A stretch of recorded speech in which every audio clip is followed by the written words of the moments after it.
لله الذي جعل الشهر الحرام من شعائر الله لكم فيها خير.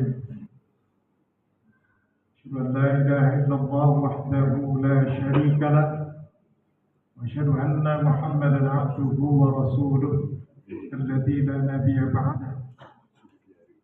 اللهم صل على محمد وعلى آل محمد وسلم ورضي الله تبارك وتعالى عن كل الصحابة رسول الله أجمعين والحمد لله رب العالمين.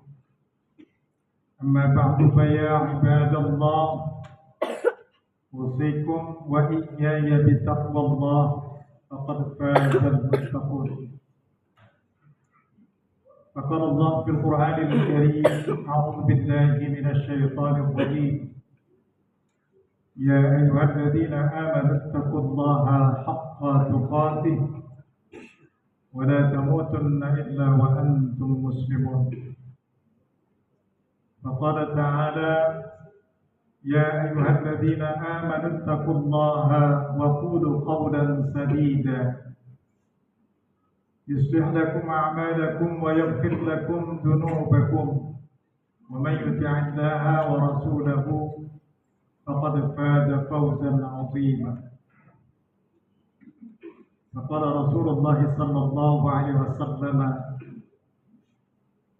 فإن أصدق الحديث كتاب الله وخير الهدي هدي محمد صلى الله عليه وسلم وشر الأمور محدثاتها وكل محدثة بدعة وكل بدعة ضلالة وكل ضلالة في النار. صدق الله العظيم. Ma'asyiral muslimin jamaah Jumat rahimakumullah. Alhamdulillah masih dalam suasana bulan haram. Allah berikan kesehatan dan kesempatan kepada kita untuk melaksanakan sholat fardu Jum'ah. Semoga seluruh rangkaian ibadah kita dijabah oleh Allah Subhanahu wa Ta'ala. Khatib kali ini menyampaikan satu tema, berilmu sebelum beramal. Ilmu qabla al-amal. Hal ini sejalan dengan firman Allah Subhanahu wa Ta'ala di dalam Al-Quran surah Al-Isra ayat 36. A'udzu billahi minasyaitonir rajim. Wa la taqfu ma laysa laka bihi 'ilm. Inna as-sam'a wal basara wal fu'ad kullu ulaika kana 'anhu mas'ula. Yang sekira-kira maknanya, janganlah kamu mengikuti satu perbuatan atau satu keadaan yang kamu tidak memiliki pengetahuan tentang hal tersebut.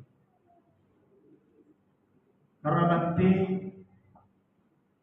semua bentuk penglihatan, pendengaran, serta hati dan perasaan akan dimintai pertanggungjawaban oleh Allah Subhanahu wa Ta'ala. Ayat ini diperkuat dengan ungkapan salah seorang alim dari generasi tabi'in, yakni Umar bin Aziz radhiyallahu anhu. Beliau menyatakan dalam satu kesempatan, "Man 'abada Allah bi ghairi 'ilmin." Siapa yang melakukan suatu ibadah kepada Allah Subhanahu wa Ta'ala tanpa berdasarkan ilmu, kana ma yufsidu aktsara mimma yuslih. Alih-alih dia akan mendapatkan satu kebaikan, malah justru dia banyak melakukan kerusakan-kerusakan di dalam ibadah. Ma'asyiral muslimin jamaah Jumat rahimakumullah. Di antara sekian banyak contoh-contoh amaliyah ataupun ibadah yang dilakukan tanpa didasari ilmu, apakah itu disengaja ataupun tidak disengaja, maka kerap kali kita saksikan di tengah-tengah kehidupan masyarakat kita. Yang pertama misalnya, masih banyak saudara-saudara kita yang masuk ke masjid tanpa melaksanakan sholat sunnah tahiyatul masjid, langsung duduk. Padahal hal ini ditegaskan oleh Rasulullah SAW dalam sebuah hadis yang diriwayatkan oleh Imam Bukhari. Ada perintah yang insya Allah sudah sama-sama kita dengar dan sudah sampai kepada kita sekalian. Qala Rasulullah sallallahu alaihi wasallam, "Idza dakhala ahadukumul masjid falyarka' rak'ataini qabla an yajlisa." Rawahu al-Bukhari. Idza dakhala, apabila seseorang di antara kamu, ahadakumul masjid, memasuki masjid. Ini lafaznya umum saja, asalkan masjid. Apa yang diperintahkan? Falyarka' rak'ataini, hendaklah dia melaksanakan sholat sunnah tahiyatul masjid 2 rakaat. Kapan waktunya? Qabla ayyajlisa, sebelum dia duduk. Masyarakat muslimin rahimahullah. Hal inilah yang kita katakan tadi, ada amar, ada perintah, tetapi karena dipersepsikan secara fikih, itu kan sunnah, dikerjakan berpahala, tidak dikerjakan tidak apa-apa.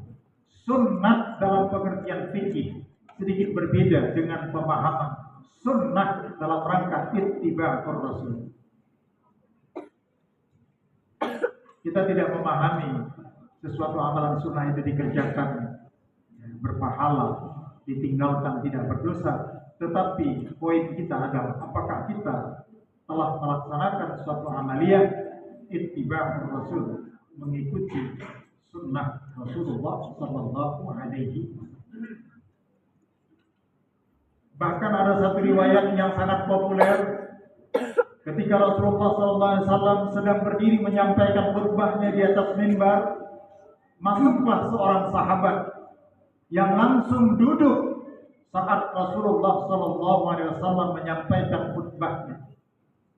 Maka ketika itu sama-sama kita sudah mengetahuinya. Rasulullah memending khutbahnya seraya menegur sahabat yang bersangkutan. Kemudian Rasulullah memerintahkan kepadanya untuk keluar, kemudian masuk kembali untuk melaksanakan sholat sunnah tahiyatul masjid 2 rakaat. Padahal sebenarnya amalan itu sunnah, sementara mendengarkan khatib adalah perbuatan yang wajib. Akan tetapi di dalam syariat, manakala ada dalil yang sahih, maka pemaknaan secara akal tidak berlaku. Inilah yang kadang-kadang dipakai sebagai dalil sebagian mereka-mereka yang tidak mendasarkan amaliyahnya kepada ilmu. Saya melakukan itu karena menurut saya mendengarkan khutbah itu hukumnya wajib, sedangkan hukum sholat tahiyatul masjid itu sunnah. Maka saya lebih memilih untuk mendengarkan khatib menyampaikan khutbahnya dibandingkan saya melaksanakan sholat sunnah tahiyatul masjid 2 rakaat. Ini yang kita katakan sebagai satu perbuatan amal yang tanpa didasari oleh ilmu. Ma'asyiral muslimin jamaah Jumat rahimahullah. Yang kedua, amaliyah yang dilakukan tanpa ilmu, padahal berulang-ulang sudah disampaikan. Mereka yang secara sengaja menghadiri Jumat tatkala khatib sudah berada di atas mimbar, dan itu selalu dilakukan berulang-ulang. Memang Jumatnya sah, rukun dan syaratnya, tetapi fadilah dan keutamaan Jumat itu tidak dia peroleh. Kecuali seseorang memang disebabkan faktor-faktor tertentu sehingga dia terlambat datang ke masjid. Ketika dia sampai ke masjid, khatib sudah berada di atas mimbar. Tetapi yang melakukan ini kadangkala yang rumahnya justru dekat dari masjid. Masyarakat muslimin jamaah Jumat rahimahullah. Diceritakan dalam kitab-kitab hadis, salah satu di antaranya dalam hadis Arba'in Nawawi, demikian juga dalam kitab Riyadhus Shalihin, bahwa setiap hari Jumat para malaikat berdiri di posisi-posisi pintu-pintu masjid dengan catatan. Maka para malaikat mencatat rombongan pertama, rombongan kedua, ketiga, keempat, sampai yang kelima dengan berbagai fadilah-fadilah. Maka tatkala khatib telah naik ke atas mimbar, para malaikat tadi pun menutup buku catatannya dan dia bersimpuh duduk mendengarkan khatib menyampaikan khutbah.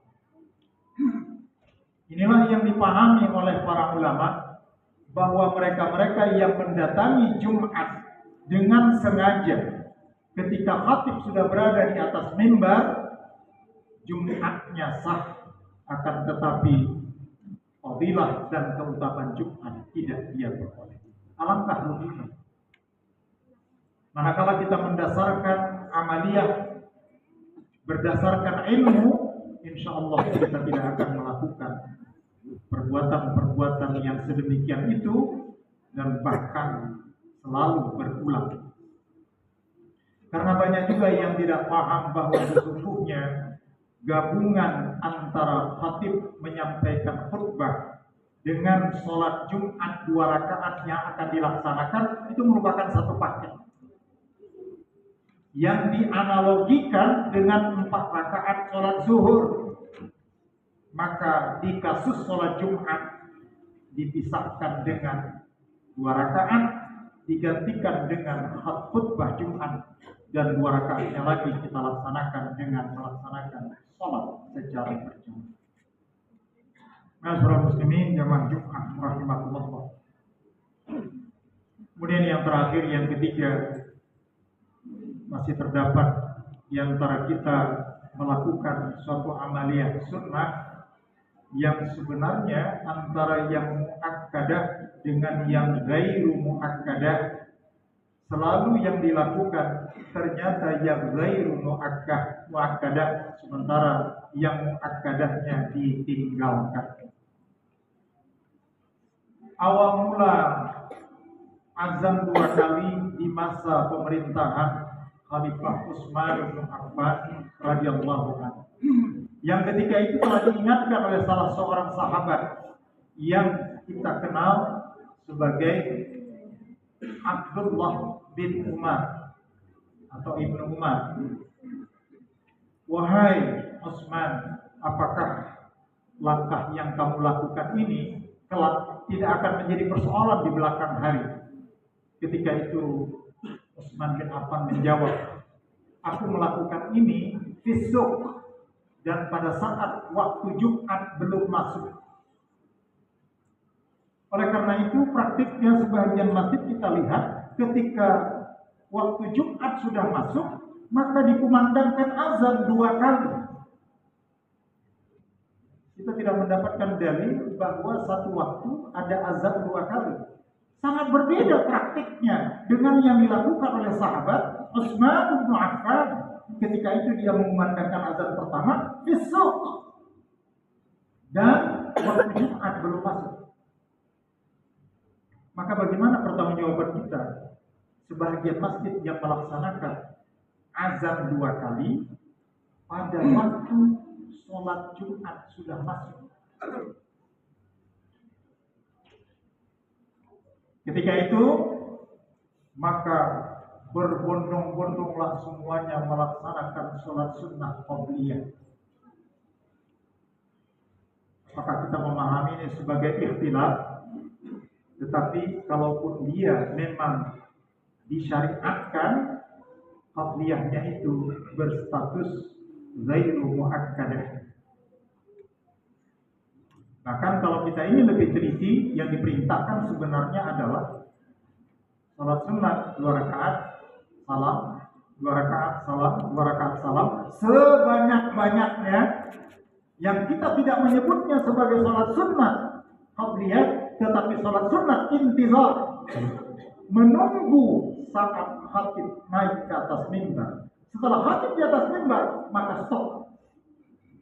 Kita tidak menyebutnya sebagai sholat sunnah qabliyah, karena tidak dipraktekkan Rasul, tidak dipraktekkan oleh para sahabat. Masyarakat muslimin yang maju rahimahullah. Ilmu qabla al-amal. Tetapi sudahlah, kalau memang ada sebahagian jamaah yang memahami adanya qabliyah Jumat yang dikiaskan dengan qabliyah Zuhur, walaupun sebenarnya dalam ibadah mahdhah itu Imam Syafi'i mengatakan la majala lil ijtihad, tidak ada lapangan untuk berijtihad. Anehnya, setelah selesai sholat Jumat yang sangat diperintahkan ba'diyahnya secara massal, jamaah di masjid tersebut sedikit sekali yang melaksanakan ba'diyah Jumat. Padahal sebenarnya yang sangat dikuatkan adalah ba'diyah. Kita baca dalam kitab Subulus Salam, jika kita lakukan di masjid 4 rakaat, kalau kita lakukan di rumah cukup 2 rakaat. Masyarakat muslimin jamaah Jumat rahimahullah. Ini seputar hal-hal yang selalu kita alami dan kita perhatikan. Amalia-amalia yang dilakukan sebenarnya, mohon maaf, bukan didasarkan kepada nas dan dalil, tapi lebih kepada ikut-ikutan. Ketika orang melakukan tanpa didasari dalil, maka yang bersangkutan juga mengikuti amalia tersebut. Masyarakat muslimin jamaah rahimahullah, ada banyak hal lain yang mungkin tidak sempat waktunya untuk kita ulas. Semoga kiranya Allah Subhanahu wa taala memberikan kepada kita taufik dan hidayahnya agar kita betul-betul mempersiapkan ilmu sebelum beramal. Begitu juga di antara saudara kita yang menyelenggarakan ibadah haji dan umrah. Banyak sekali yang melakukan praktik-praktik ibadah tanpa didasari ilmu, alih-alih mengharapkan haji yang mabrur, ternyata yang diperoleh adalah haji yang mabrur. Na'udzubillah, summa na'udzubillah. Fa'tabiru ya ulil absar la'allakum turhamun.